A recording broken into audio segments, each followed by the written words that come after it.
Salut tout le monde, j'espère que vous allez bien, vous êtes en bonne santé. On va présenter aujourd'hui le cours portant sur le tronc cérébral. C'est un cours qui est très important, qui est très intéressant et qui est aussi facile. Donc, on va présenter ce cours. Bon, pas cette image parce que... Alors, c'est quand vous... si vous allez acheter quelque chose en ligne et puis vous allez l'avoir en réalité. C'est pas ça. Alors, j'ai dessiné un peu. Et je vais vous parler un peu de tout ça. Très bien, c'est parti. J'étais en train de parler, donc oui. Mais bon, alors, quand vous voyez ici, c'est le système nerveux central. C'est une coupe sagittale du système nerveux central. Ça, c'est supérieur, inférieur, antérieur et postérieur. Avec le cerveau, cervelet, tronc cérébral. The main case. Or the main subject here. Yes. C'est maintenant le tronc cérébral. Alors, c'est quoi le tronc cérébral? Je suis partie du système nerveux central qui relie les différentes structures. Donc, le cerveau qui est au-dessus d'elle, le cervelet qui est en arrière d'elle et la moelle épinière qui est au-dessous d'elle. D'elle parce que je parle de partie du système nerveux central. Très bien. Alors, le tronc cérébral, bien sûr, il n'y aura pas de limite nette entre la moelle allongée, qui est une partie du tronc cérébral, parce que le tronc cérébral se divise en 3 parties. Alors, les 3 parties sont le mésencéphale, qui est ici, le pont et la moelle allongée, ou bien le bulbe rachidien. La limite, elle est théorique entre la moelle allongée et la moelle épinière, c'est le bord supérieur de l'atlas. Et vraiment, entre parenthèses, on parle plus de bulbe rachidien dès l'émergence du première racine rachidienne. Très bien. Et l'émergence se fait dans le bord supérieur de l'atlas, parce qu'ici, on va trouver la gouttière de la première racine rachidienne. Alors, ici, c'est le tronc cérébral, bien sûr, va se situer dans la partie postéro-inférieure de l'endobase, d'accord? C'est vraiment au niveau de l'os occipital où il y aura bien sûr cette ouverture au niveau de l'os occipital pour laisser passer une toute petite partie du bulbe rachidien et le reste sera la moelle épinière. C'est pas comme c'est mentionné dans le schéma, ça c'est juste un schéma. D'accord? C'est le foramen magnum. Très bien. Alors, sans douter, vous allez dire qu'il faut avoir bien sûr une idée sur le développement embryologique de ce tronc cérébral. Alors, quand vous savez bien, la 3e semaine du développement embryonnaire va apparaître le tube neural. Et après, il y aura développement de ce tube neural, il y aura renflement, la partie supérieure, c'est renflement au ce stade de 3 vésicules, et les 3 vésicules vont nous former l'encéphale. Et puis, le reste de tube neural, qui va être vraiment un tube, qui ne va pas changer, c'est la moelle épinière. Va pas changer, enfin, je parle de corde, hein. Très bien. Alors, les 3 vésicules sont le proencéphale qui va nous donner après, dans le stade de ces vésicules, va nous donner 2 vésicules. C'est le télencéphale qui est les 2 hémisphères cérébraux, le diencéphale. Le mésencéphale, c'est la partie la plus proximale du tronc cérébral qui gardera la structure embryologique toute la vie, d'accord? C'est ça le mésencéphale. Et si vous allez voir après le mésencéphale, il y aura, ça c'est le mésencéphale, donc les faisceaux du mésencéphale sont obliques, en bas et en dedans, et vraiment, il n'y aura pas de limite nette entre le mésencéphale et les structures supérieures, d'accord? Déjà ça, entre ces 2 pédicules, ça, c'est du diencéphale, d'accord? Et on dit que la limite sera le chiasma optique, d'accord? Très bien. Maintenant, le mésencéphale, j'ai parlé du mésencéphale, et maintenant le rhombencéphale. Le rhombencéphale va se diviser en 2 vésicules dans le stade de 5 vésicules. Le métencéphale qui va nous donner le cervelet et le pont, ou bien protubérance, c'est la deuxième partie ou la partie intermédiaire du tronc cérébral. Ça, c'est une vue antérieure du tronc cérébral. Et le myélencéphale qui va nous donner la moelle épinière, ou bien la moelle allongée, je suis désolée. C'est le bulbe rachidien. Donc, j'ai parlé de tout ça. Donc, comme vous pouvez déduire que le tronc cérébral est constitué de 3 parties.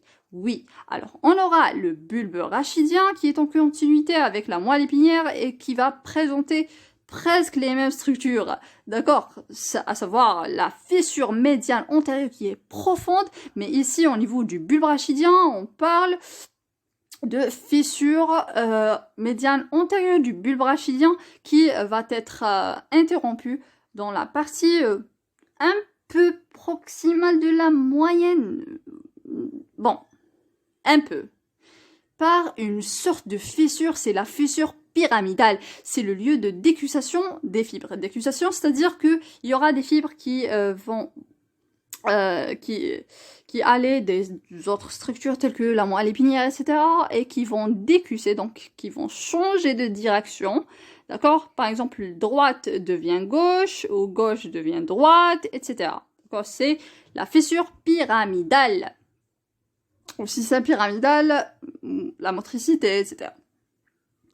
Et de part et d'autre, on aura bien sûr les sillons collatérales, d'accord? Les sillons collatéraux plutôt. Donc, il y aura les sillons collatéraux antérieurs et postérieurs. Postérieur n'est pas représenté ici parce que c'est une vue antérieure du tronc cérébral. Alors, ici, quand on voit le tronc cérébral en vue antérieure, on aura, comment on dit, l'impression, d'accord, on aura l'impression qu'il y aura enfin un sillon latéral et le sillon latéral n'existe pas, d'accord, il y aura juste le sillon antérieur qui est profond, le sillon postérieur, les sillons collatéraux, donc il y aura 6 sillons, il n'y aura pas de sillon latéral. Alors quand vous voyez ici, les fibres, ou bien, enfin les fibres oui, sont verticales. D'accord? Ça, c'est le bulbe rachidien, la partie la plus caudale du tronc cérébral. La partie intermédiaire, c'est le pont ou la protubérance, où on voit ici les faisceaux qui sont horizontales. D'accord? Il y aura une communication directe entre le pont et le cervelet, pas les pédoncules cérébelleux. D'accord? Le pont cérébelleux moyen. D'accord? Et ils disent dans certains ouvrages que dès qu'il y aura cette convexité, parce que à la partie moyenne de ce pont, on aura une sorte de gouttière, c'est la gouttière basilaire où va cheminer le tronc basilaire. Le tronc basilaire, du polygone de Willis, la vascularisation du cerveau, etc. D'accord? Ça, c'est une gouttière. Et dès qu'il y aura cette convexité, on parle de pédoncule cérébelleux, d'accord, donc les faisceaux KML vont faire connecter le pont avec le cervelet. Et quand vous voyez ici, ces structures qui sont en bleu, ce sont des noyaux. Et ici, au niveau des convexités du pont, il y aura émergence du 5e paire des nerfs crâniennes. C'est le nerf trijumeau qui va nous donner bien sûr l'ophtalmique, maxillaire, mandibulaire, et bien sûr, ça c'est pour la branche qui est sensitive, et pour la branche qui est motrice, c'est la motricité des muscles masticateurs. Très bien. Maintenant, on est arrivé au mésencéphale. D'accord? Wait a sec. Bien sûr, il y aura des sillons qui vont nous indiquer où on est, d'accord? Ça, entre le pont et le bulbe, il y aura le sillon bulbo-pontique, d'accord, qui est interrompu à la partie moyenne par le foramen sécum. Très bien. Et ici, il y aura le sillon ponto-mésencéphalique, d'accord? Et le mésencéphale, c'est la partie la plus proximale du tronc cérébral. C'est une structure qui est constituée de fibres qui sont obliques en bas et en dedans. Et quand je vous ai dit avant, il n'y aura pas de limite nette. Donc, on dit que le mésencéphale s'arrête dans le chiasma optique. Et le chiasma optique, c'est de la substance blanche, c'est des fibres des nerfs optiques. C'est là où il y aura décussation des fibres du nerf optique, dans le chiasma optique, qui appartient au diencéphale. Déjà, entre ces deux, d'accord, pédoncule, on parle de diencéphale. Très bien. Si on va zoomer un peu au niveau du mésencéphale, on va avoir cet aspect. D'accord? Donc ici, vous voyez les pédoncules mésencéphaliques. D'accord? Et ça, c'est le chiasma optique qui est la limite théorique entre le mésencéphale et les structures supérieures. D'accord? À savoir le cerveau. D'accord? Et ici, on va trouver l'espace optopédonculaire, d'accord, entre le chiasma optique, etc. D'accord, c'est un espace diencéphalique. Et entre les pédoncules, d'accord. Alors, ici, on va trouver quoi? On va trouver les corps mammillaires qui font partie de l'hypothalamus, exactement, très très bien. Le tubercinérum ici. Alors, le tubercinérum, c'est une sorte de structure qui va suspendre la tige pituitaire. Alors, ça, c'est en vue antérieure et on a coupé tout. D'accord? Sinon, je vais vous présenter une autre photo. D'accord? Très bien. Donc, ici, vous voyez, ça, c'est l'hypothalamus. D'accord? Alors, ici, c'est les corps mammillaires. Et on va voir ça au niveau de la coupe sagittale. D'accord aussi. Alors ça c'est les corps mammillaires et ça c'est tubercinérum qui va suspendre la tige pituitaire. Et ici on va trouver le chiasma optique. Bien sûr ça c'est l'hypophyse et ça c'est la selle turcique au niveau de l'os du sphénoïde. Très bien. Très bien, donc comme vous avez voyé, et ici on va trouver l'espace perforé postérieur. C'est là où va cheminer quelques artères qui partent du tronc cérébral vers le diencéphale, etc. pour les vasculariser. Très bien. Maintenant, on est arrivé à la coupe sagittale. Très bien. Alors ici, c'est une coupe sagittale. Désolée. Coupe sagittale médiane du tronc cérébral. Pourquoi médiane? Quelle est la structure qui indique que c'est le plan sagittal médian et non pas paramédian? C'est le vermis du cervelet, parce que le cervelet est constitué de deux hémisphères. Et à la partie moyenne, on va trouver le vermis. C'est la partie centrale et moyenne du cervelet. Ça, c'est une coupe sagittale. Quand vous voyez, entre parenthèses, bien sûr, vous savez bien que le tronc cérébral est incliné d'avant en arrière. C'est-à-dire que ça, c'est antérieur par rapport à ça. D'accord? Très bien. Alors, on va décrire les différentes structures du tronc cérébral à partir... comme le bulbe, pont et mésencéphale. Et puis, on va trouver ici, donc, le mésencéphale.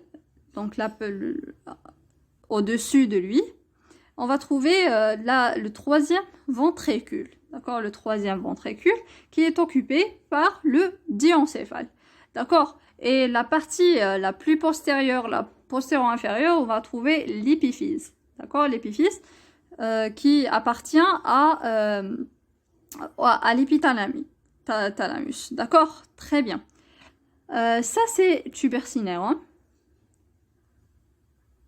Avant, où vient se suspendre la glande hypophysaire, d'accord?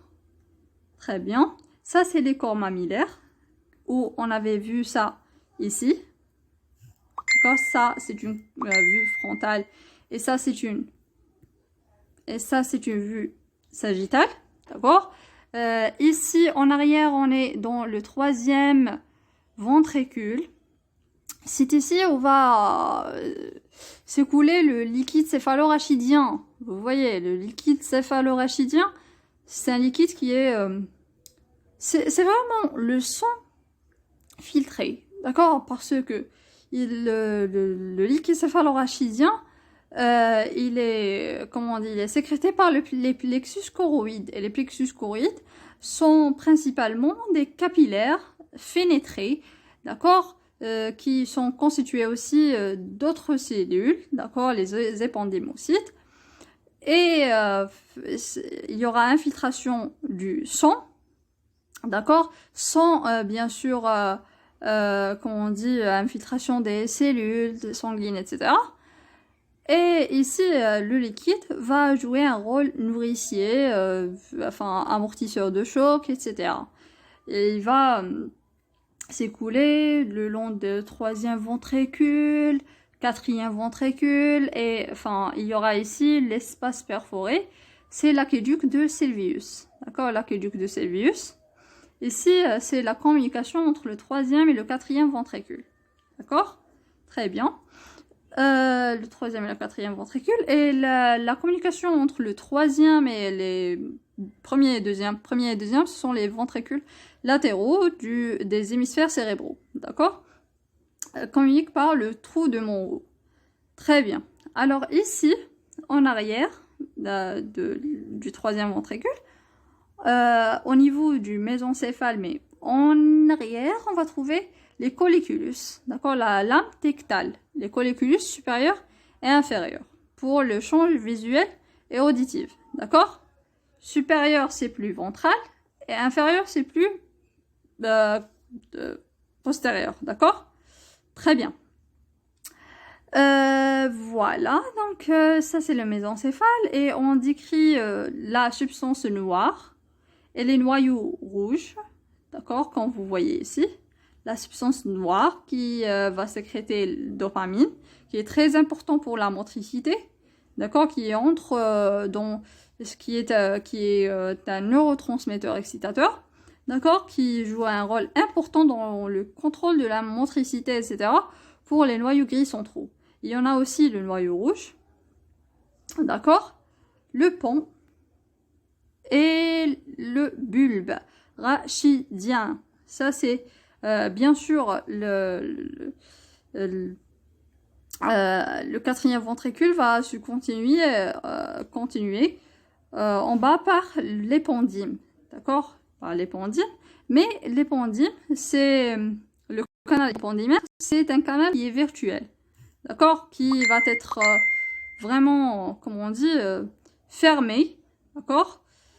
Et il n'y aura pas ici de liquide céphalorachidien, d'accord. Il y aura d'autres parties qui vont contenir le liquide céphalorachidien, mis à part cette partie centrale. C'est la partie périphérique, c'est l'espace sous-arachnoïdien. Parce que tout le système nerveux central est, comment on dit, est enveloppé dans cette sorte des enveloppes, d'accord. Les méninges, la dure mère qui est résistante, qui est protectrice, l'arachnoïde qui est conjonctive et séreuse, et il y en a aussi la pimère qui est vraiment accolée au système nerveux. D'accord, l'espace entre la pimère et l'arachnoïde s'appelle l'espace subarachnoïdien ou sous-arachnoïdien, c'est la même chose. C'est là où va s'écouler aussi le liquide céphalorachidien. Et même ici, où, par exemple, s'il y aura du lymphe, il n'y a pas beaucoup de lymphe dans le système nerveux, mais s'il y aura de lymphe, va se drainer dans ce liquide. D'accord, très bien. Et juste une remarque aussi, que le liquide, bien sûr, vous dites... ok, vous avez dit que, par exemple, le liquide va s'écouler dans une partie centrale, c'est les ventricules, et une partie périphérique, c'est l'espace subarachnoïdien. Mais comment peut-il... Donc, comment je vais le sortir des ventricules vers l'espace subarachnoïdien? C'est par des trous, d'accord, par des trous. On aura par des trous qui se situent au niveau du troisième ventricule. Il y aura le trou de Magendie pour la partie centrale et trou de Luschka pour les parties latéraux. D'accord? Très bien. Et puis, يروح الثاني pour l'espace subarachnoïdien pour être réabsorbé par des granulations, d'accord, des granulations arachnoïdiennes de Pacchioni. D'accord? Très bien. Alors, après, il y aura les villosités, après les villosités, il y aura les sinus veineux, les veines, il y aura le cœur, etc. D'accord? C'est très important. Très bien. Alors, vous avez mémorisé ce schéma. C'est très important. Très bien. Alors, on est arrivé à la vue postérieure du tronc cérébral après ablation du cervelet. Alors, ici, le pont. C'est le pédoncule cérébelleux inférieur. Après le pont, qui n'est pas représenté ici parce que ici on a représenté le quatrième ventricule. Pour analyser le pont, etc., il faut enlever le quatrième ventricule pour qu'on puisse bien savoir les différentes structures de la partie postérieure du pont. Ici, c'est le mésencéphale. Alors, en ce qui concerne la moelle allongée, il y aura les sillons comme la moelle épinière. Alors, ici vient la remarque. Dans la partie la plus supérieure de la moelle, d'accord? La moelle cervicale, la partie supérieure. Il existe un autre sillon entre le sillon collatéral postérieur et le sillon médian postérieur. Alors ici, c'est le sillon médian postérieur qui est moins profond que le sillon médian antérieur. Et ici, il se trouve un sillon paramédian postérieur. Après, on va trouver le sillon collatéral postérieur. D'accord? Alors, Naya, ce sillon va diviser le cordon postérieur en deux, interne et externe. Interne, c'est la projection des fibres qui vont, des fibres nerveuses qui proviennent du membre inférieur. D'accord? Membre inférieur, la moelle, ici. D'accord? Et ici, la partie interne, le noyau qui est en noir s'appelle le noyau de Gaulle ou bien le noyau de Gracile. Vous vous souvenez du gracile, le muscle, d'accord, ischio-jambier. Très bien. Et même, c'est un muscle qui appartient à la patte doigt. Et ici, c'est le noyau de Burdak, d'accord, bien le noyau cuniforme, la partie externe du cordon postérieur. Ici, c'est la projection des fibres du membre supérieur. D'accord? Et plus latéralement, ici, on va trouver le noyau devant Manco, c'est la liaison entre les deux fibres, d'accord, des noyaux de Burdak et Gaulle. Alors, ici, on va trouver, ça c'est le losange, d'accord, du quatrième ventricule. Donc, c'est comme deux triangles, bien sûr, c'est un losange, avec un triangle supérieur et un triangle inférieur. D'accord? Très bien. Donc, le triangle inférieur, c'est le triangle bulbaire. D'accord? C'est le triangle bulbaire. Alors, je pense que Mourbet, je vous ai dit que le trou de Magendie, le trou de Luschka, se situe dans le troisième ventricule. Je ne me souviens pas. Mais en vérité, il se situe dans le quatrième ventricule. D'accord? C'est une communication entre les ventricules et l'espace subarachnoïdien. D'accord? C'est ici, d'accord, le triangle inférieur. On va trouver dans la partie centrale le trou de Magendie et de part et d'autre les trous latéraux de Luschka. D'accord? C'est là où va s'écouler le liquide céphalorachidien vers l'espace subarachnoïdien pour après être réabsorbé par les granulations de Pacchioni et après les villosités, après les sinus veineux, les veines, vous avez compris. Très bien. Alors en ce qui concerne ça, triangle supérieur qui est pontique, d'accord, ici, qu'est-ce qu'on va trouver? On va trouver le pontique. Donc ici, ça c'est le voile médulaire supérieur. D'accord? parce que هذا وشنو هذا c'est toit, c'est le toit du quatrième ventricule. D'accord? هاد la partie. هذه هي. D'accord? C'est le toit du quatrième ventricule. نحينا الcervelet. مازال ما نحيناش le toit. D'accord? هذا c'est le toit du quatrième ventricule. فهمتوني؟ Donc, في le toit de la quatrième ventricule, في la partie pontique, donc le triangle pontique, واش حنصيبو le voile médulaire supérieur. Après, من التحت هكا حنصيبو l'ingula.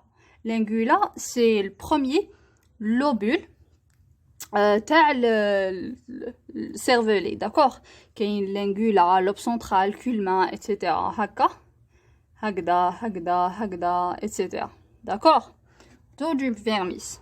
D'accord? Vous avez compris. Et après, هنايا واش حنصيبو les pédoncules cérébelleux. Ok? Très bien. Alors maintenant, on est arrivé à la partie mésencéphalique la vue postérieure. On avait déjà cité ici les colliculus. D'accord? La partie postérieure. Ok? Là, il y a les colliculus. On aura les colliculus supérieurs et inférieurs. Supérieur, c'est projection de l'air visuel. Et inférieur, c'est projection de l'air auditif. D'accord? Vous avez compris. Et bien sûr, l'antérieur, le supérieur sont plus antérieurs à l'aile postérieure parce que le combilier il est incliné d'avant en arrière. Ok? Très bien. Alors, on va trouver aussi des corps géniculés. D'accord? Les corps géniculés latérales et médiales. هادوما تابعين لمن الثالاموس. D'accord? Après qui connaît des connexions, يروحوا les corps géniculés باش يروحوا الثالاموس parce que هما اصلا des noyaux thalamiques. Vous voyez? Très bien. Très bien. Donc ici في la coupe, c'est une vue postérieure aussi, mais on a enlevé le toit, d'accord, du quatrième ventricule pour mettre en évidence qu'est-ce qu'il y a au niveau du plancher du quatrième ventricule. Non. Le toit du quatrième ventricule, خلينا le plancher. Les لاصق بالtronc cérébral. D'accord? On va trouver cet aspect. Il y aura la ligne médiane, au niveau de la ligne médiane, il y aura l'alignement de fibres qui vont constituer la strie acoustique. D'accord? La strie acoustique qui va séparer le triangle pontique du triangle bulbaire. Alors, au-dessous de cette ligne ou strie acoustique, vraiment la partie médiane aussi, la partie interne plutôt, par rapport à l'axe du tronc, on va trouver une formation qui s'appelle l'aire blanche interne. C'est le noyau de l'hypoglosse, 12e paire des nerfs crâniennes. Alors, et au-dessous de ça, et à la partie externe, on va trouver l'aire blanche externe du vague. Entre ces deux, on parle de fovea. D'accord? Très bien. Et à la partie supérieure, donc, hadouma laser se trouve la partie inférieure, d'accord? Et la partie supérieure, on va trouver le noyau de la 8e paire des nerfs crâniennes, le nerf vestibulo-cochléaire. Au-dessus de la strie acoustique, on va trouver une sorte de formations arrondies qui sont les éminences terrestres. Et il prolonge par des formations, par des follicules, d'accord, qui sont les follicules terrestres. Et il y aura une autre élévation ou surélévation, c'est le noyau du 7, d'accord, du nerf 7. Il y a certaines images qui disent que il y a vraiment le noyau du 7, d'accord. Mais ensuite, le cours. Alors, on est arrivé à l'avant-dernière partie de ce cours, qui est les nerfs crâniens. D'accord? Les 7 nerfs crâniens, on va les citer. Donc, j'ai pas trouvé d'image. Mais bon. Alors, je vais vous les citer. Et après, je vais vous, comment on dit, scanner le polycope que j'ai écrit d'accord, dans ce cours. Ok? Alors, pour le premier ou la première paire des nerfs crâniennes, c'est l'olfactif. Alors, attendez, je vais essayer de trouver une... Bda. Alors, oui. Donc, j'ai trouvé cette image qui est très, très explicite. Mais je peux pas écrire ici parce que c'est une image. Donc, je vais parler. Et vous voyez ici, alors par exemple ici, première paire de nerfs crâniens, olfactif, optique, etc. D'accord? Alors, il y en a une remarque qui est très, très, très, très importante. Première et deuxième paire de nerfs crâniens, c'est-à-dire olfactif et optique, sont des faux nerfs crâniens. D'accord? Parce qu'il appartient au diencéphale et téléencéphale. D'accord? L'olfactif appartient au téléencéphale et l'optique appartient au diencéphale. Si vous vous souvenez, le chiasma optique, d'accord, ce qui est en vert ici. D'accord? Donc, l'olfactif, c'est la première paire de nerfs crâniens. Cependant, on la considère comme un faux nerf crânien parce que c'est une partie du système nerveux télencéphalique. L'optique, qui n'est pas également un nerf crânien, c'est une projection du diencéphale. D'accord? Pour le troisième nerf crânien, alors le troisième oculomoteur, d'accord, troisième et quatrième et sixième sont les nerfs oculomoteurs. Pour le troisième paire ou la troisième paire des nerfs crâniens va émerger du sillon interpédonculaire, d'accord, du sillon interpédonculaire entre les pédoncules mésencéphaliques, d'accord. C'est l'oculomoteur. Le quatrième paire de nerfs crâniens naît au-dessous du colliculus postérieur. C'est le nerf trochléaire. D'accord? C'est le nerf trochléaire. Si on va voir la coupe postérieure, voilà. Vous voyez, donc au-dessous du colliculus inférieur va naître la quatrième paire de nerfs crâniens.